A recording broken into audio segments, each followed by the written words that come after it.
buenas tardes a todos. Bienvenidos a un nuevo programa de Abogados en Acción. ¡Bravo!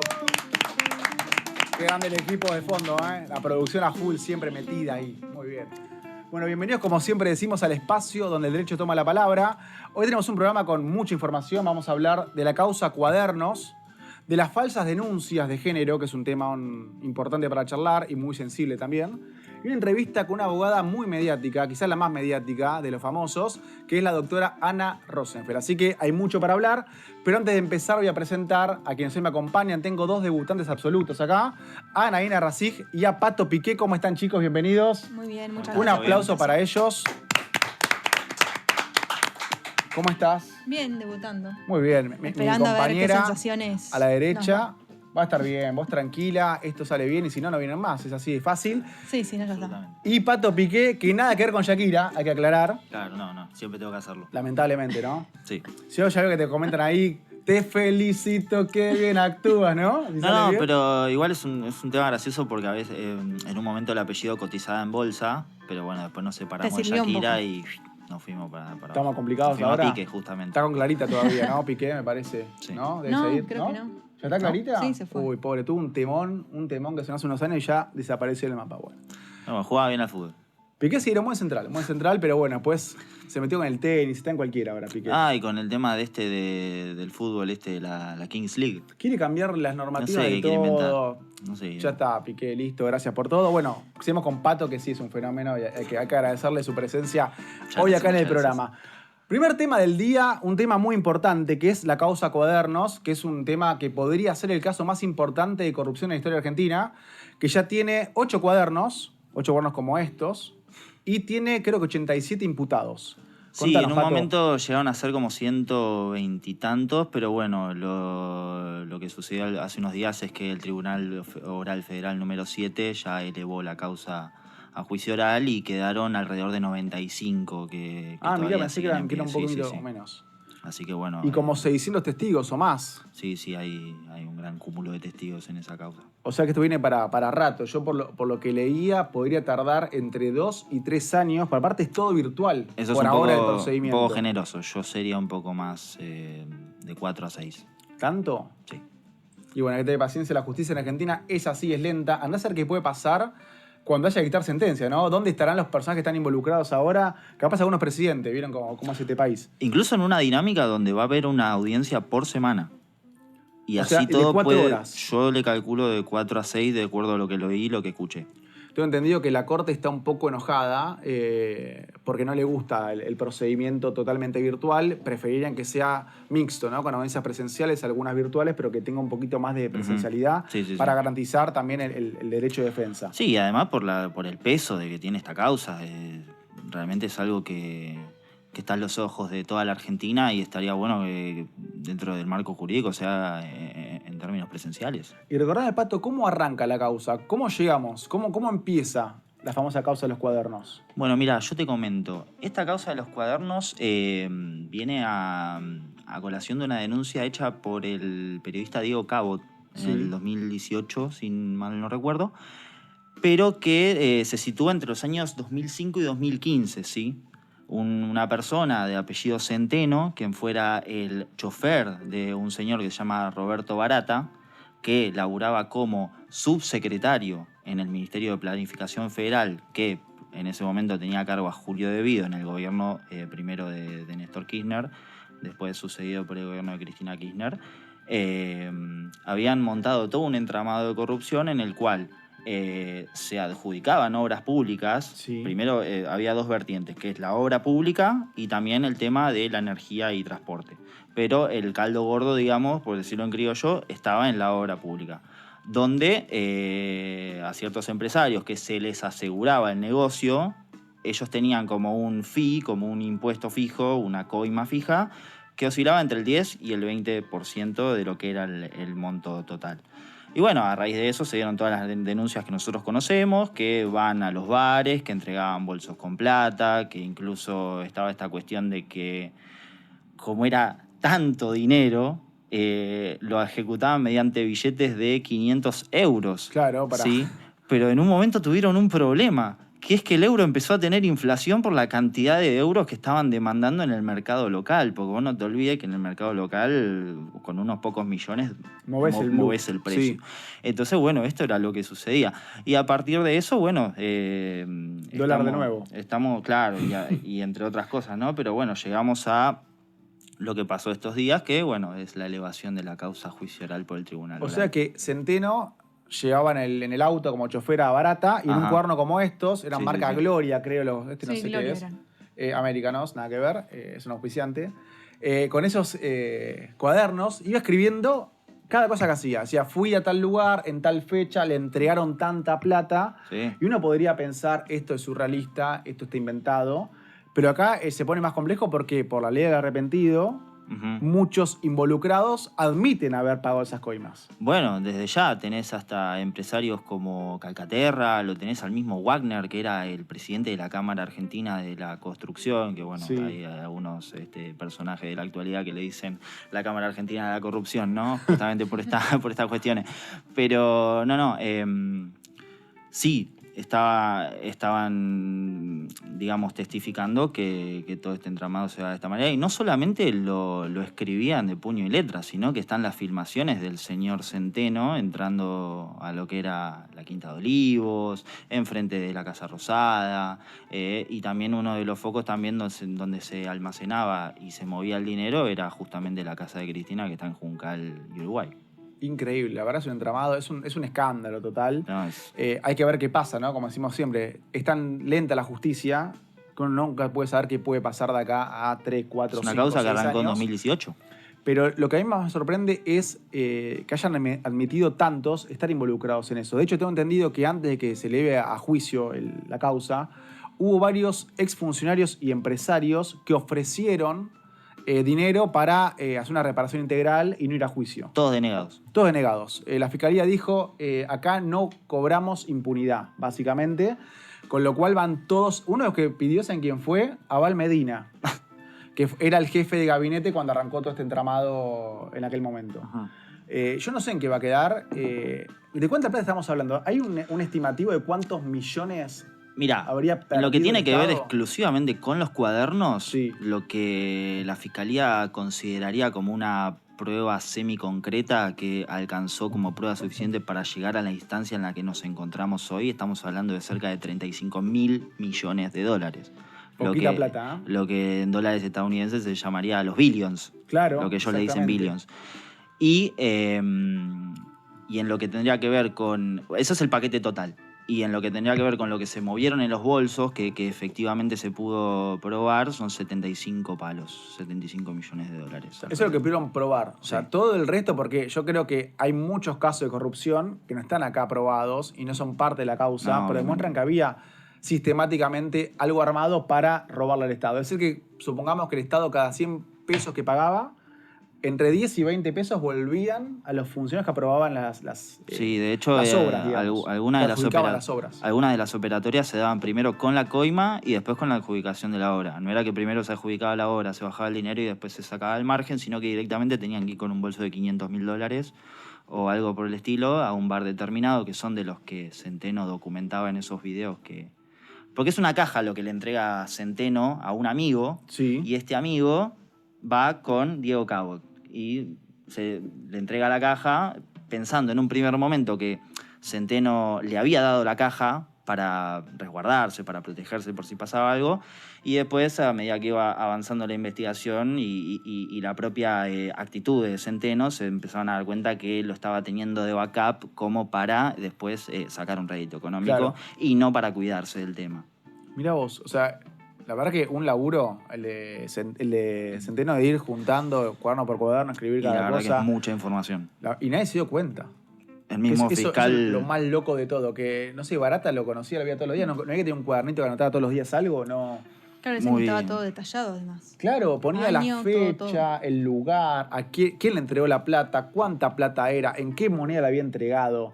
Y yo saqué una cuenta, me ayudó el ChatGPT, con lo cual puede ser que no esté tan certero, pero le pregunté qué se podría hacer con esa plata, con los 35.000 o 36.000 millones de dólares que en teoría se afanaron al Estado, básicamente hablando en criollo. Decímelo despacito. Mirá, Esto equivale a 10,8 millones de jubilaciones mínimas durante 12 meses. Es decir, le vas a pagar a 10 millones de personas la jubilación durante 12 meses.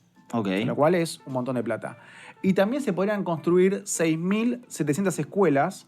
Es decir, podrías construir el 10% de las escuelas de todo el país con la plata que se robaron de la causa Cuadernos. Qué desastre. Es un montón de plata. Es un montón. Ni hablar de cuántos garrahams hacemos con eso, ¿no? Ahora, después todos lloramos que hay déficit, que tenemos un país endeudado y demás. Miren la guita. Es el préstamo del FMI. Más o menos. Básicamente, todos hablan de la fuga, de la plata, del FMI. Sí, muchos niegan este suceso, ¿no? Y tenemos esta plata que está aprobado. O Claro, creo lo que va a estar aprobado, aprobado. porque No, si se pudiera- presume que está.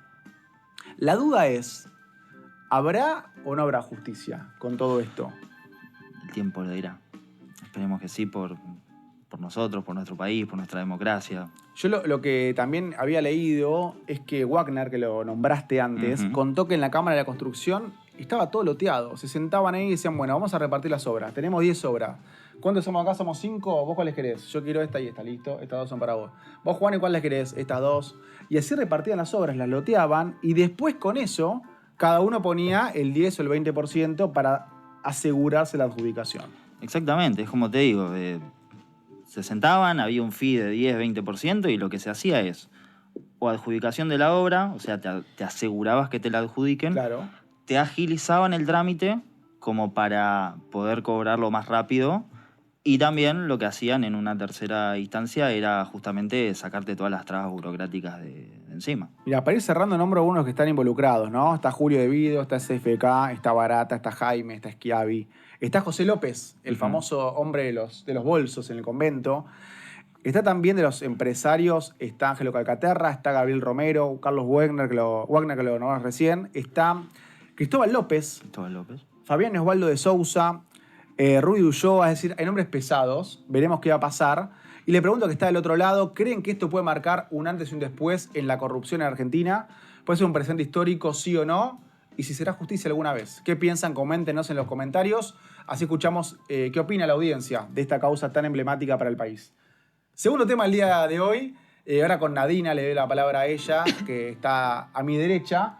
Vamos a hablar de un tema que es muy sensible, que son las falsas denuncias en los casos de violencia de género. Sí, es un tema muy sensible, como decís.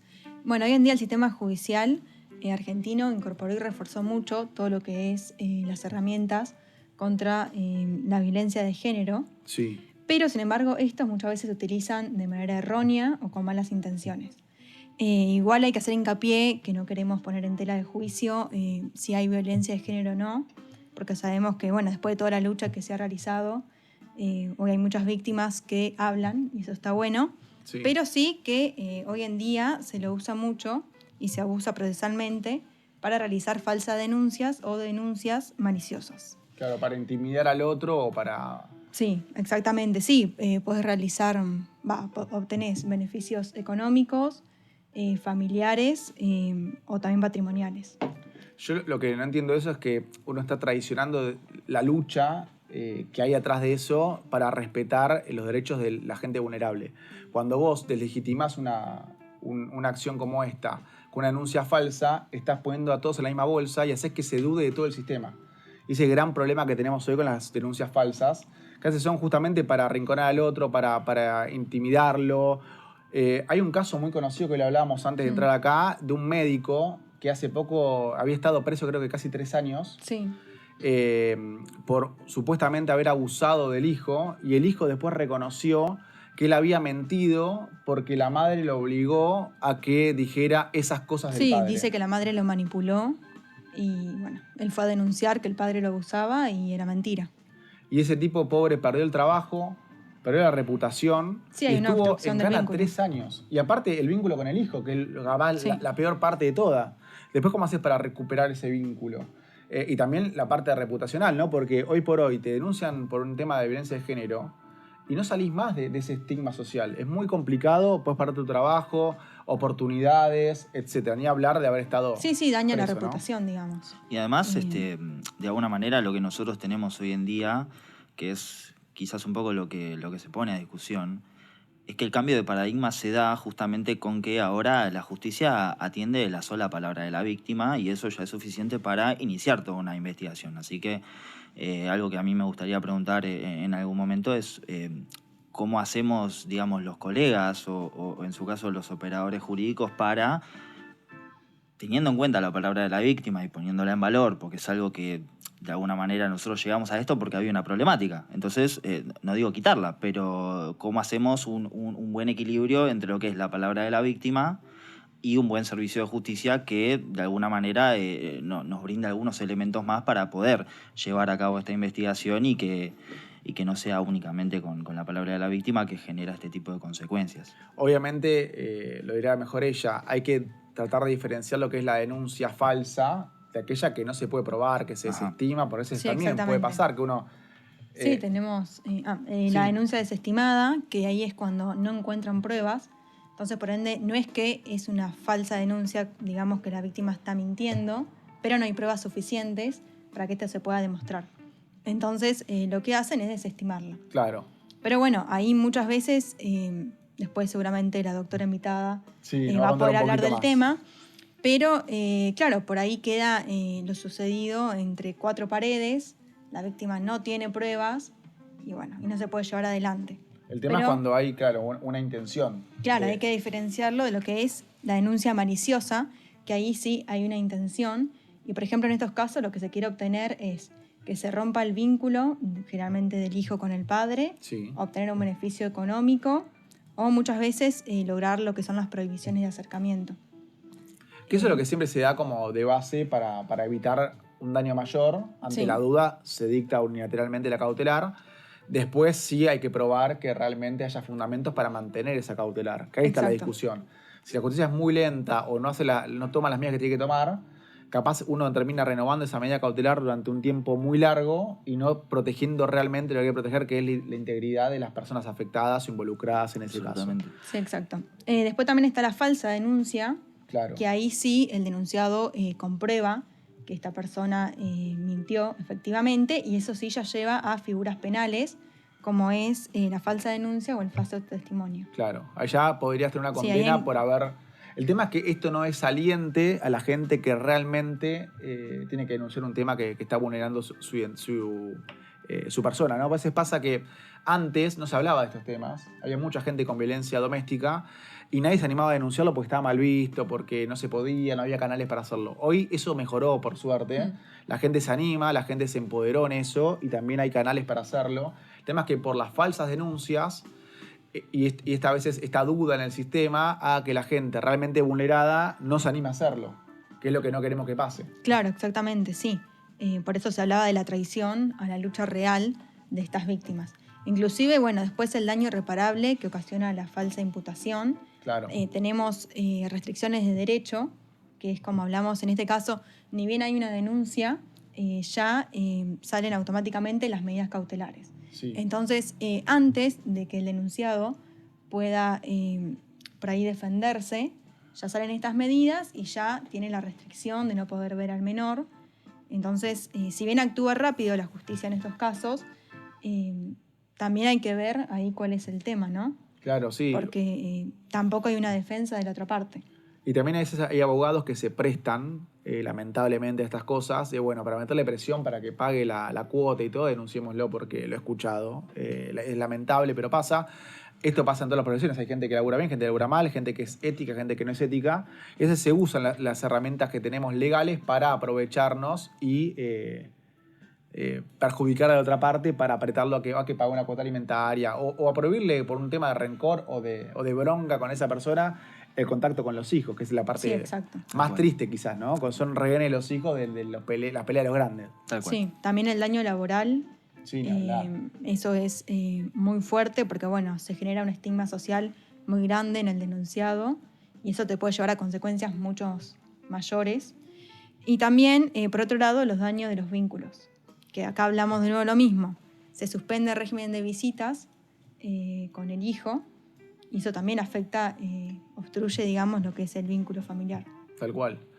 Bueno, yo creo que el mensaje que tenemos que dar es, obviamente, que estamos a favor de la defensa de los derechos de las personas más vulnerables, de las políticas de violencia de género. Obviamente, lo que queremos transmitir es que hay que tratar de evitar que por esos pequeños casos donde hay gente que se abusa del sistema para provocar o para generar un problema con su expareja, que eso no caiga en la bolsa y termine deslegitimando todo el sistema, que es lo que no queremos que pase. Como pasa en las marchas, ¿ves? Hay marchas que son pacíficas, que son defiendo intereses reales de la gente, y vienen 4 o 5 que empiezan a pegarle a la gente, o que rompen algo, que tiran piedras, y eso termina generando que el mensaje no termine llegando y que se hable más de la violencia de los que tiraron piedras. Absolutamente. Acá es lo mismo, hay que buscar que el mensaje llegue, que la gente sepa cómo denunciar, que sepa que hay un sistema que lo va a proteger, pero evitar los abusos para que no caiga y se deslegitime todo el digamos, sistema. se desgasta lo que es la credibilidad de la víctima. Exactamente. Después, bueno, se puede ver en redes todo comentarios que después están como que dudan, ¿no?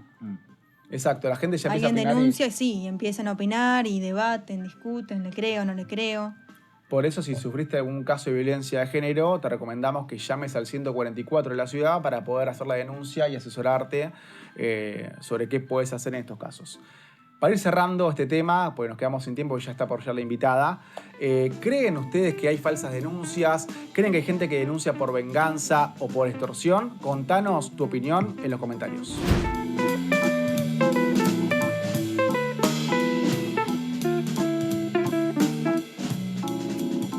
Bueno, llegó el momento de presentar a la entrevistada del día de hoy. Hoy nos visita una de las abogadas más mediáticas del país, la doctora Ana Mirta Rosenfeld. Bienvenida, ¿cómo estás? Un aplauso para ella.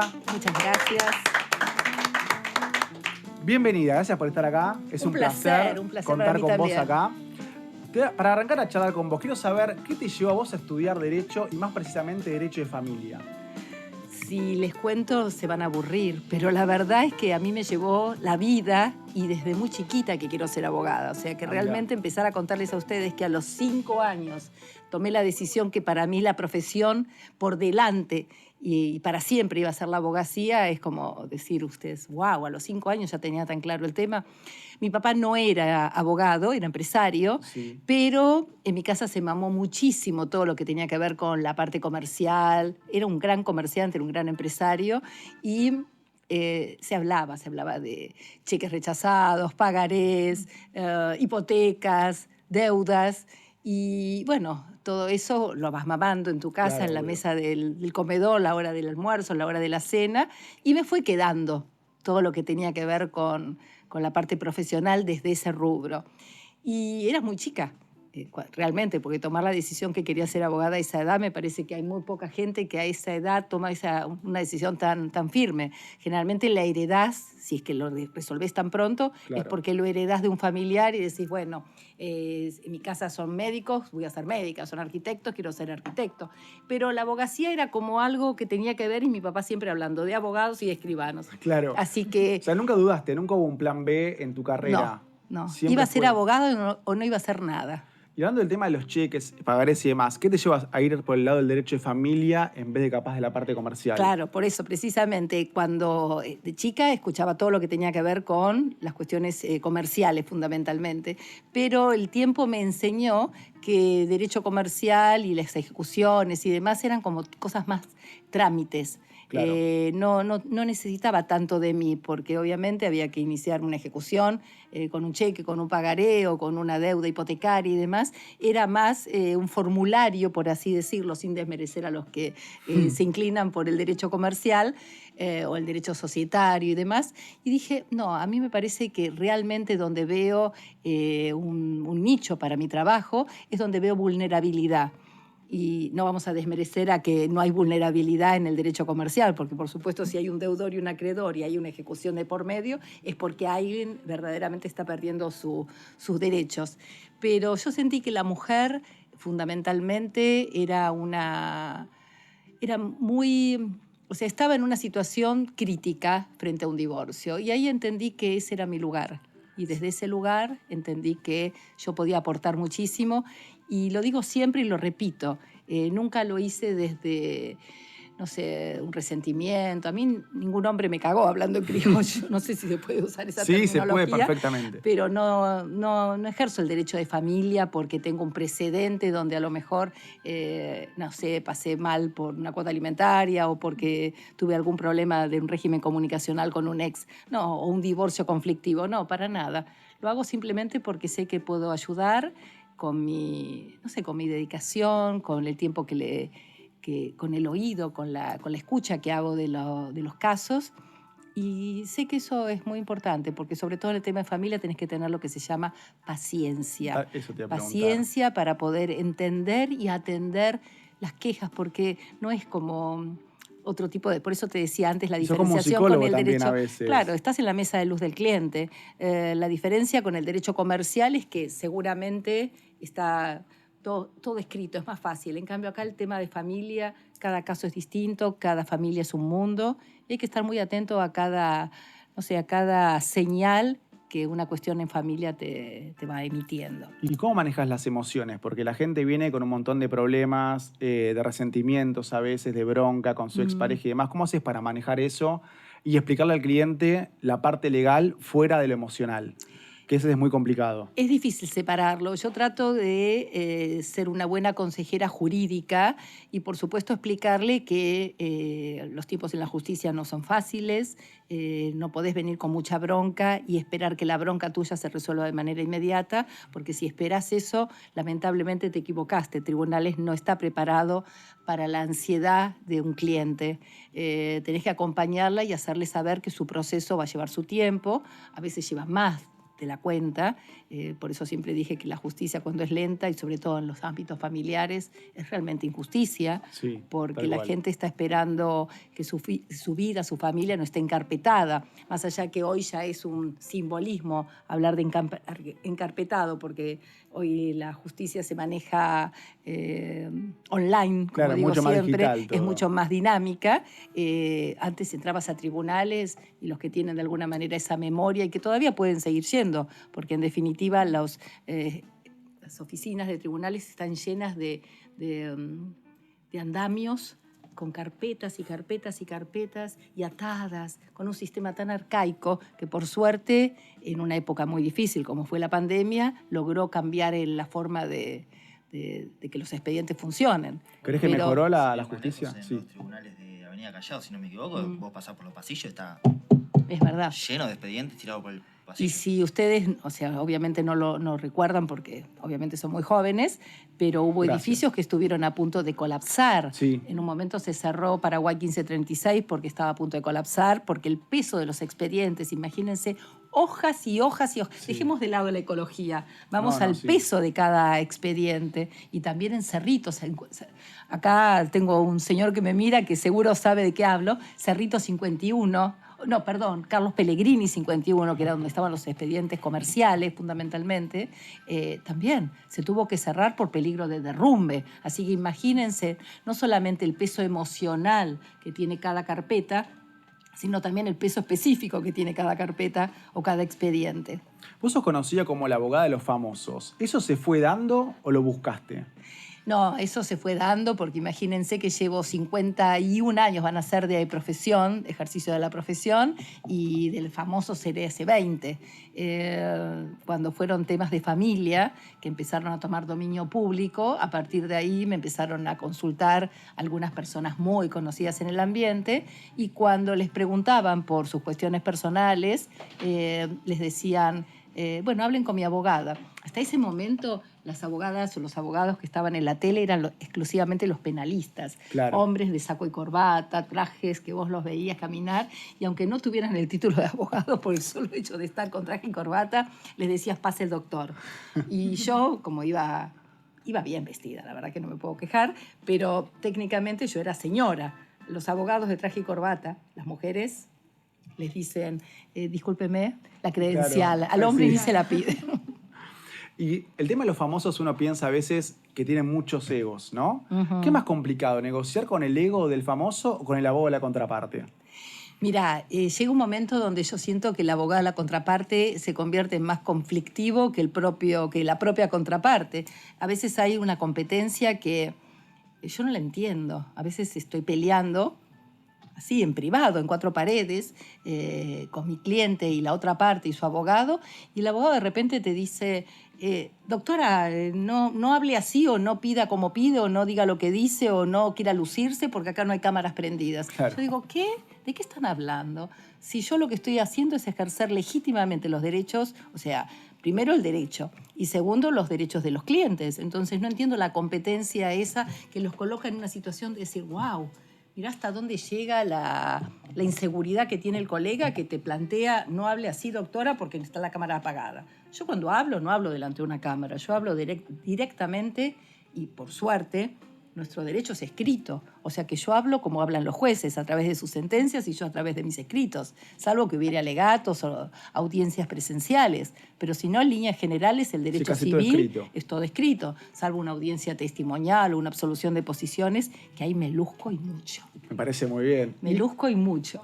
Me luzco primero porque conozco el derecho procesal así. Perfecto. Que eso es muy importante porque ahí sabes cómo preguntar, qué preguntar, inclusive cuando hay apelaciones y demás, en el momento sé cómo manejarlas. Sé cómo preguntar y sé cómo ir al hueso. A lo mejor de repente, eso es muy didáctico para los abogados que me pueden estar escuchando en este momento. A veces se matan preparando interrogatorios que vos decís, wow, ¿qué preguntan si sabés que la respuesta va a ser siempre no es cierto, porque van como aleccionados? Entonces yo voy directamente a las 4:15, preguntas recíprocas, preguntas libres, y ahí agárrate, Catalina, porque la otra parte se queda mirándote así como diciendo, doctor, eso usted no me dijo que podía pasar, usted siempre me dijo, diga todo, no es cierto. Y yo ahí es como que voy al hueso y encuentro la verdad a través de los propios dichos de la parte. Claro, exacto. Y hay un tema que nos cuesta mucho a los abogados, que es cobrar honorarios a veces. ¿Cuesta más cobrarle al famoso que a la persona común? Mira, cobrar honorarios es un tema. Por lo pronto, la actividad profesional se presume onerosa. Obviamente nunca vas a hablar de que trabajas gratis, ni mucho menos. Yo creo que hay veces que el famoso es mucho más, o sea, reconoce mucho más tu trabajo y tu tiempo que el particular. Así que no creo que sea bueno ese eso. No, es muy...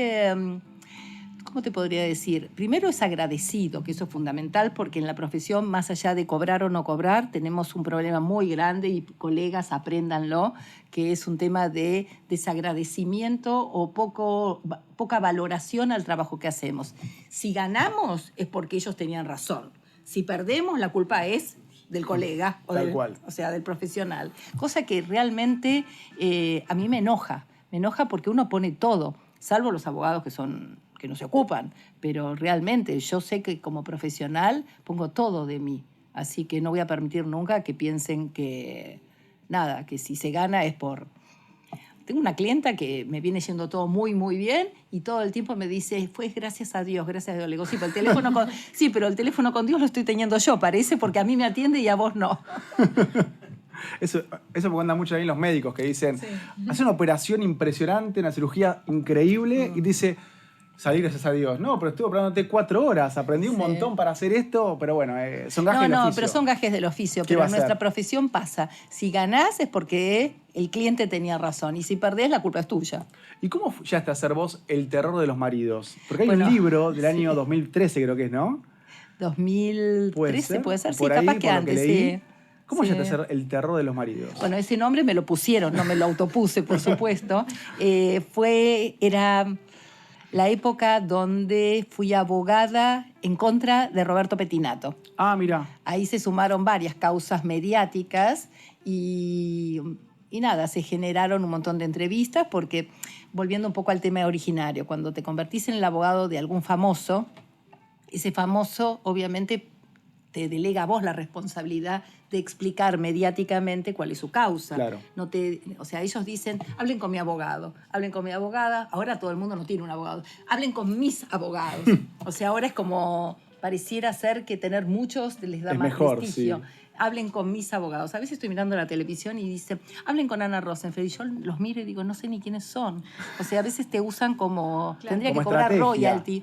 Claro, tendría que cobrar royalty porque usan tu nombre en la creencia que si te usan el nombre... De hecho, está que me encuentro a veces por la calle y me dicen, me saco la foto, doctora, para que después mi mujer no la contrate. No.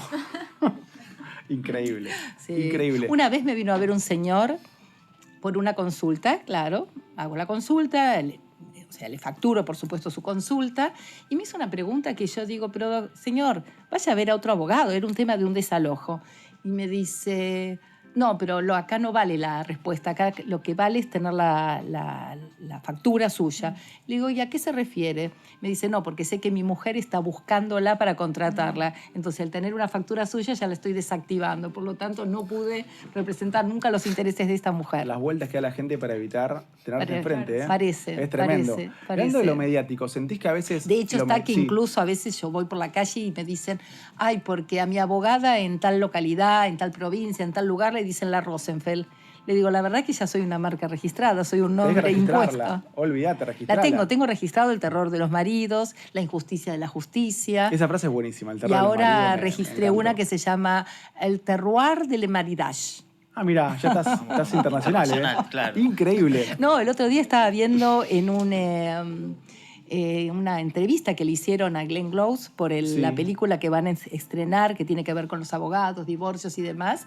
Y la entrevistadora le dice que en la Argentina hay una abogada que se dedica a divorcios y que le dicen el terror de los maridos. Y entre ellas hablaban las 12 artistas protagónicas, creo que una era Kim Kardashian, Kardashian, sí, lo vi. le decía, me gusta ese título para mi próxima película. Así que estaban ahí discutiendo que la próxima película capaz que tiene el nombre Hoy de... te pido una foto después para mostrarle a mi novia por las dudas, para el futuro. Mirá que con Ana estamos con buena relación, ten cuidado. Yo les digo, lo único que vale para que me tengan a favor, o sea, neutralizada, sería una factura, no una foto, Claro. porque fotos Y la cada hacemos media ahora cuadra. también, acá tengo la compu, la hacemos.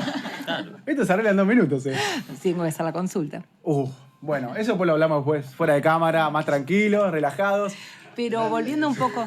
Claro. Sí, volviendo al tema técnico de si te ayuda o no ser abogado de famosos y demás, no necesariamente. O sea, entiendo que un micrófono da publicidad, que Sí. una presencia en los medios da mucha publicidad, pero por supuesto uno perdura y permanece en los medios, no porque seas la abogada de fulanita, menganito, sultanito, sino simplemente porque les demuestres que tu expertise, que tu forma de encarar las cosas y demás es profesional y sabés. Claro, Le eso demostrás es lo el fundamental. éxito, le demostrás digamos, cómo te estás comprometiendo con el tema. O sea, decir tengo a fulanita de tal simplemente porque es la abogada de tal o cual, eso no significa para nada. Eso se cae por su propio peso, es como un Jenga. Nada. ¿Y crees que lo mediático puede condicionar a la justicia en algún caso? Espero que no. Espero que Buenísimo. no, porque interpreto que los jueces, más allá que por supuesto miran tele, a veces me ha pasado que se han tomado resoluciones judiciales simplemente porque algún juez, a lo mejor no directamente él, pero a lo mejor la mujer, la tía, la prima y demás, le dijo sí porque tal tema es mediático. Pero las sentencias hablaron por sí mismas y en ningún lado vi que un juez se sienta presionado. Eso es Sería horrible, fundamental. ¿eh? Eso es Sería fundamental, horrible porque sí. en definitiva, al menos en familia. Claro. O sea, qué pasa en penal, qué pasa con los fiscales y demás, no sé porque no es mi fuero, pero en familia no. De hecho está que yo me la paso todo el día hablando que pagar la cuota alimentaria es sagrada y sin embargo el juez que tiene el caso de Wanda Nara y Mauro Icardi no le prohibió salir del país, cosa que hoy por hoy no te deja ni ingresar a una cancha de fútbol si sos un deudor alimentario. Tal cual. Y sin embargo, en este caso, así que significa que la justicia no mira la tele. Es una buena frase esa para poner como título de hoy. Sí. Vos hablaste al principio de la vulnerabilidad de las mujeres, ¿no? Que arrancaste también trabajando con eso. ¿Cómo sentís que cambió en ese tiempo la perspectiva de género a favor de la mujer? Mira, por lo pronto hay que ser muy cautos, muy cuidadosos y muy prudentes. Por suerte, a la mujer se la está escuchando mucho más que lo que se escuchaba antes, se le está prestando mucha atención con lo que es sus denuncias y demás, pero también hay que ser hay que estar demasiado atentos para que estas denuncias verdaderamente estén hechas con fundamento. O sea, para mí la falsa denuncia que eventualmente... O sea, también hay que hacer una diferenciación. No todas las denuncias tienen feliz acogimiento en la justicia, pero no porque sean falsas, sino porque no tienen pruebas. Claro. Entonces, eso también es una línea muy delgada Claro. que hay que saberla manejar, porque hoy la mujer en 4 paredes puede no necesariamente tener pruebas de las denuncias que está haciendo, porque precisamente la persona que te ataca, la persona que te violenta, la persona que te manipula psicológicamente, no lo hace delante de gente como para que haya testigos el día de mañana, lo hace en privado, lo hace como Jaimito, que te ponía el chicle en el pelo y decía yo no fui. Claro. O sea, siendo un poco más serios, volviendo al tema, no hay a veces pruebas fehacientes para poder llegar a demostrar que las denuncias son realmente verdaderas, entonces la justicia la desestima. Claro. Pero no por eso son falsas denuncias. Una falsa denuncia es alevosamente algo generado, algo creado para lograr un beneficio, probablemente no económico, sino emocional, como ser una perimetral, una prohibición de acercamiento y demás. Pero yo creo que para algo están todos los auxiliares de la justicia que entrevistan a la posible víctima y en función de eso saben separar. Esta sí, esta no, esta sí, esta no. Y obviamente tienen que ser cuerpos interdisciplinarios muy avesados para captar verdaderamente si la persona que está denunciando está en real peligro por algo. Pues sabés que se tipifican los tipos de riesgo. Claro, eso es un Pato. poco lo que yo te estaba por comentar, ¿no? Porque quizás de alguna manera el cambio de paradigma se da justamente por esta noción de entender la palabra de la víctima como prueba suficiente para iniciar un proceso judicial y obviamente se ha llegado a consecuencias jurídicas que son discutibles y quizás un poco la reflexión es cómo hacemos nosotros como colegas y o operadores de la justicia para generar un marco jurídico que entienda la palabra de la víctima, pero que de alguna manera también resguarde a la otra parte en el proceso en el sentido de no avanzar solamente con una palabra o una Sí. cuestión que carezca de prueba. Hay una forma que para mí sería la mejor, que es que la justicia sea rápida. Ujú. Porque si vos podés desactivar o activar una denuncia con las pruebas en la inmediatez, entonces eso tendría pata corta. Claro. O es real o no es real. Ujú. O sea, una prueba si es que tienen que ser pruebas psicológicas o pruebas físicas, pruebas testimoniales. Si vos hacés que entre la denuncia y... porque a veces las denuncias se hacen y la medida se adopta inmediatamente, pero después escuchar a quién es la persona denunciada y en función de eso entender si realmente pasó lo que pasó, porque el paso del tiempo también le perjudica a quien es denunciado, porque no puede tener su prueba, o sea, al quien es denunciado y también a la denunciante, porque la denunciante hace una denuncia. Y si el tiempo pasa, ¿cómo haces vos para corroborar que lo que denunció en ese momento es lo que realmente Claro, vivió? porque ya Por después eso, de un tiempo la clave ya no es así. fundamental para contestarte a vos tendría que ser que la justicia tiene que ser rapidísima. O sea, así como hablamos de juicios sumarísimos, estos también los tendrían que ser, porque no solamente recibir a la denunciante, sino también al denunciado con la rapidez que permita captar en vivo y en directo y en el momento justo a la situación. Porque si la recibís después de un año... ¿Y cómo hacemos para hablar de estas falsas denuncias que a veces pasan sin poner en duda la lucha contra la violencia de género? A veces pasa que eso termina deslegitimando una lucha que es real, que es cierta, que hace falta, y por algunos casos puntuales la gente duda de todo el resto. Mira, la gente. Sí, la hablemos de gente, ¿no? gente. No. Separemos, porque obviamente si haces una denuncia hay dos partes y eventualmente dos familias, que son las Exacto. personas, las partes involucradas. Si hablamos de la gente es porque le estamos dando un dominio público a la cuestión, entonces los sometes a un Boca River. Claro. Quienes porque ahí ya te estás metiendo en los temas mediáticos. Quienes opinan que está bien lo que se hace o quienes opinan que está mal lo que se hace. Si estamos hablando de lo que pasa dentro del seno familiar en cuatro paredes, obviamente las únicas perjudicadas son las dos partes y eventualmente los chicos que están en el medio. Ahora, ¿cómo hacer para captar? Bueno, precisamente con rapidez y con gente bien preparada para poder escuchar a las dos partes, al que denuncia y las pruebas que tiene la otra parte. Yo hace muchos años atrás siempre decía, ojalá que toda la justicia tuviera la posibilidad de ser grabada.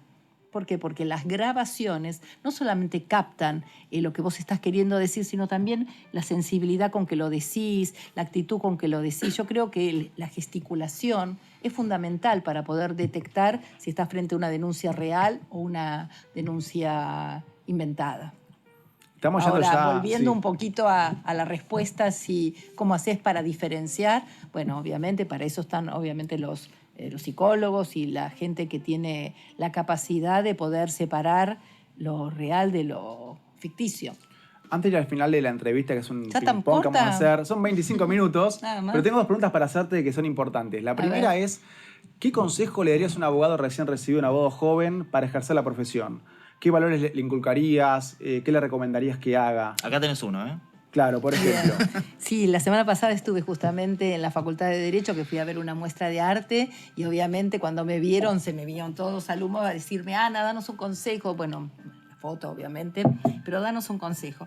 El consejo fundamental es que realmente esta profesión es una profesión donde la tenemos que dignificar. Es muy feo cuando hablan de que los abogados... no sé, le ponen esas palabras, caranchos y todo eso, Sí, cuervos. es espantoso, es espantoso. Nosotros no vivimos de la desgracia ajena, nosotros no vivimos disfrutando que haya un problema. Ojalá todo se resolviera. En una época de mi vida yo me acuerdo que siempre decía... preferiría tener, bueno, no fue lo que me pasó a lo largo de los años, ¿no? Hubiera preferido tener que hacer, no sé, un contrato para construir un edificio que pensar en un desalojo, porque una cosa implica no sé, crecer, y obviamente un desalojo estás poniendo en una situación de calle a alguien. Pero el consejo fundamental es trabajar con honestidad, trabajar realmente con ganas, metiéndonos en la materia, poniéndonos la camiseta del cliente y sabiendo que si asumimos una responsabilidad, una representación, no podemos ni largar la mitad de camino ni subestimar la necesidad que tiene la persona que nos está contratando, porque sabemos que realmente cuando nos vienen a ver están en una situación de vulnerabilidad. Entonces, no hay que aprovecharse de la persona, hay que acompañarla, y si no estamos preparados para ese acompañamiento, dar un paso al costado antes que los derechos venzan. A mí me viene a ver tanta gente que a mí me da una picardía, se me parte el corazón porque me vienen a ver con derechos vencidos. ¿A qué Claro. llamo derechos vencidos? El Código Nuevo del 2015, para ustedes no es nuevo porque son de esa época, otorgó un montón de derechos a las mujeres convivientes, fijó plazos diferentes. Sí, compensación son 6 meses desde Claro. que cesó, ¿no? La convivencia, supuestamente. Claro, hay que saber diferenciar. Una cosa es la compensación económica a partir de una sentencia de divorcio, que eso es cuando estás casado legalmente, y otra cosa es la compensación económica a partir de una separación de un concubinato, una convivencia, unión convivencial, como la quieras llamar. Y eso a veces me vienen a ver gente que además tienen hijos. No es que no se casaron porque decidieron no casarse, pero Claro. tuvieron hijos en común. Y de esa unión nacieron chicos. Y el hombre puso todo a su nombre, mientras la mujer se ocupaba de las cosas de la casa, los quehaceres domésticos, aunque no se ocupara de eso. Se ocupaba a lo mejor de una actividad, no sé, mucho de menor cuantía en cuanto a lo económico y demás, pero le servía para ella, para sus gastos personales. Y el hombre iba acumulando, y cuando llegaba el momento de una separación decía, no, todo lo que construí es mío, lo que se consumió es tuyo, con lo cual la mujer queda absolutamente desvalida. Y hablando de la justicia, que decías que es lenta muchas veces, la pasada Siempre que hablamos es de lenta. que hay muchas vacancias en los tribunales, ¿eso crees que afecta también a la lentitud de la justicia, que haya tantas vacantes?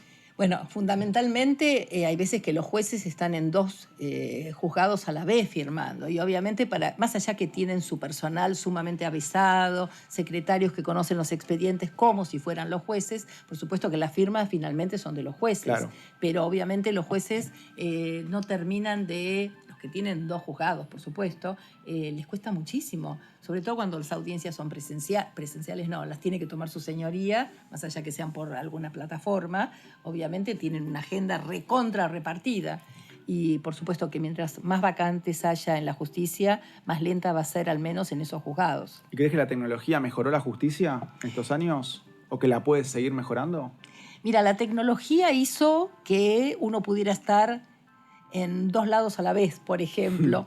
Como digo siempre, antes te tomaban un cliente para que seas abogado en un tema de La Plata y otro en San Isidro, y vos decías, y el mismo día tengo 2 audiencias. Antes no pasa nada. Era imposible estar en 2 lados, entonces vos tenías que evaluar, o eras la responsable o el responsable de pedir una prórroga en la fijación de la audiencia, o decías simplemente, a las 9 de la mañana estoy en La Plata, y a las 10:15 puedo perfectamente estar en una audiencia vía Zoom en San Isidro. Claro, cosa que eso exactamente. lo agilizó, por supuesto. Hoy también el hecho que los los oficios y demás se puedan mandar vía mail al Sí. juzgado. Me atoré. No pasa nada. No pasa nada. Igual entendimos el concepto y vamos a pasar ahora, para cerrar, a una parte más dinámica con ver. Pato y con Nadina. Unas preguntas cortitas, picantes y un ping-pong de lo firmo o lo tacho. Una frase que tenés que decir si lo firmás o lo tachás. Puedes decir alguna palabrita para justificarlo, pero básicamente va a ser eso. A ver, ¿qué es lo que Le firmo? paso la Tacho? palabra a los Dale, chicos. empezamos con las cortitas picantes. Sí. Ah, picante. Rápidas ¿no? y al hueso. ¿Qué pesa más, la verdad o la estrategia? La estrategia. Yo te voy a hacer una pregunta ahora. ¿Qué famosos buscan ganar el relato más que ganar el juicio? Bueno, ahí ya no, pero eso no tiene una única respuesta, porque yo siempre digo que hay veces las sentencias son más rápidas en los medios que las sentencias en los tribunales. Claro.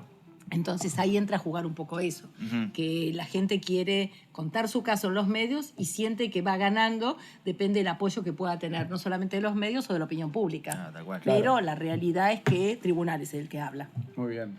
Ok. ¿Te peleaste más veces con colegas o con periodistas?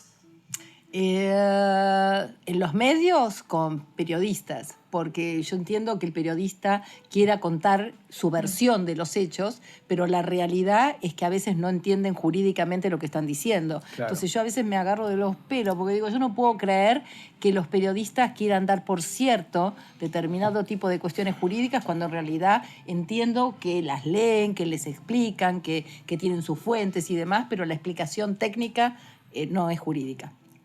Y ahora vamos con la última de este segmento de... Igual no fui cortitas, pero cortita, soy abogada, no sé decir sí o no. picantes. ¿Vos pensás que el amor y el dinero siempre se mezclan? No, siempre se separan, ¿cómo se mezclan? No, pero digo, de alguna manera terminan mezclándose. ¿Amor y dinero? Ujú. No. Yo creo que el amor va por un lado, va por un sentimiento, y el dinero va por algo... Tac, tac, tac. Exactamente.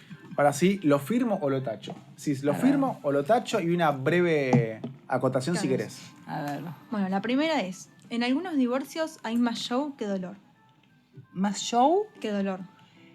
No, lo tacho. Lo tacho significa que no, ¿no? Que Claro. Ah, ok, sí. Vamos con la segunda. Hay algunas parejas que se separan, pero siguen peleando por deporte. Es cierto, ¿Lo firmás? lo firmo. Cuando entra un famoso me estudio. Ya sé que el caso también se juega en los medios. Sí, por supuesto. De Eso es una. terrible, pero lo sabés porque te están contratando Para eso. precisamente. Para eso. Primero porque quieren que se haga público. Ojo, tengo muchísimos casos de famosos que ustedes no lo saben. Claro, que dicen, ¿Por no qué? quiero Porque que esto se Que publique no ni quiero que nada. sea mediático, todo lo contrario, lo quiero resolver en cuatro paredes. Pero hay otros que explícitamente quieren que se sepa porque quieren a lo mejor la opinión pública como... Aliada, ¿no? Claro, como bandera. Ojo, yo no me presto a eso. Si tienen razón, lo hago público. Claro. Si no tienen razón, no lo Está hago bien. Ahí vos público. elegís qué haces con cada caso. Ujú. O lo tomo o no lo tomo. Perfecto. Bueno, a ver si lo firmás o lo tachás. En las separaciones, cuando Sí. se dice, quiero lo mejor para los chicos, Mm. ¿es estrategia de marketing? Es estrategia de marketing. Sí, porque en definitiva quieren lo mejor, sí, por supuesto, para los chicos, pero mientras ellas administren o ellos manejen lo de los chicos, en realidad lo quieren hacer para convencer a la otra parte de que les dé más. Ujú. Ok. ¿Nadina? Ok, bueno, la quinta. Hay jueces que se impresionan más por un título de revista que por un escrito bien hecho. No, falso. Muy bien. A ¿Pato? ver, vamos con la número 6. A ver. El amor no suele morir.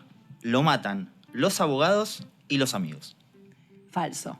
¿Lo Muy tachás? bien. Lo tacho Muy bien. porque el amor muere primero y después consultan al abogado.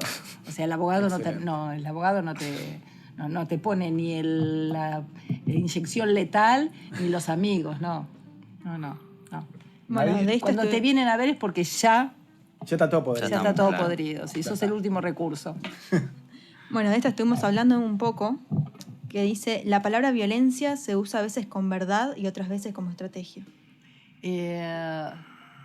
La usan, yo no la uso. Hmm. Es cierto, Cierto, pero la no usan, firmás. yo no. Yo no convalido. Pato. Bueno, vamos con la 8. A ver si lo firmás o lo tachás. Hay mujeres que manipulan y hombres que manipulan. Pero la diferencia es quién llora primero delante de la cámara. O sea que estás ante lo mediático siempre, ¿eh? Porque las cámaras en 4 paredes no están, salvo que graben lo que pasa en familia. No. Pueden llorar los dos a la par o se turnen para llorar, pero la gente va tomando partido. No, la gente no se emociona. No les vendes buzones al público. El público sabe, por supuesto, que hay mucha inclinación del sexo femenino por las mujeres y mucha inclinación defensiva por el lado de los hombres del sexo masculino. Sí, obvio. Bueno, últimas Hay dos. como espíritu de cuerpo, por así llamarlo. Las mujeres con las mujeres y los varones con los varones. Bueno, la anteúltima dice, en algunos acuerdos el silencio vale más que la plata. No te entendí. ¿Qué significan algunos acuerdos? ¿Qué acuerdos? Claro, que no se diga nada vale más que Claro, la plata más esté en que- juego. Que no llegue a lo mediático, digamos. O sea, ustedes, claro, todo gira alrededor de Estamos lo mediático. estamos Sí, aprovechando sí, que estamos más- con una de las voces más mediáticas del país. Y yo creo que fui la número 1. Después aparecieron muchos más, pero después de los penalistas famosos, Claro. Burlando y Pierri, la verdad que la mujer que defendió primero los derechos de la mujer en la televisión fui yo. Después sí, por supuesto, ahora hay otras profesionales que también están vigentes, pero en la primera fui yo, Muy bien, con Moria Kazam. espectacular. Ahora sí te contesto, pero hacémela de nuevo la pregunta porque En es algunos difícil. acuerdos el silencio vale más que la plata. Sigo sin entender la respuesta, más allá que sea mediática la respuesta, ¿eh? Porque vos hablás de que no se sepa qué es lo que acordaron. Claro.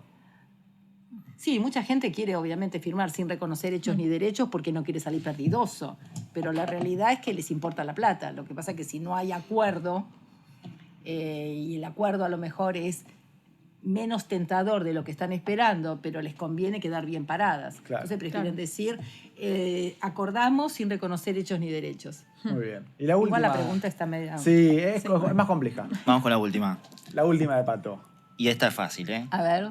Hay Todas fueron casos. fáciles. Lo que pasa es que como buen abogado no tenemos una única respuesta. Exactamente. Hay casos.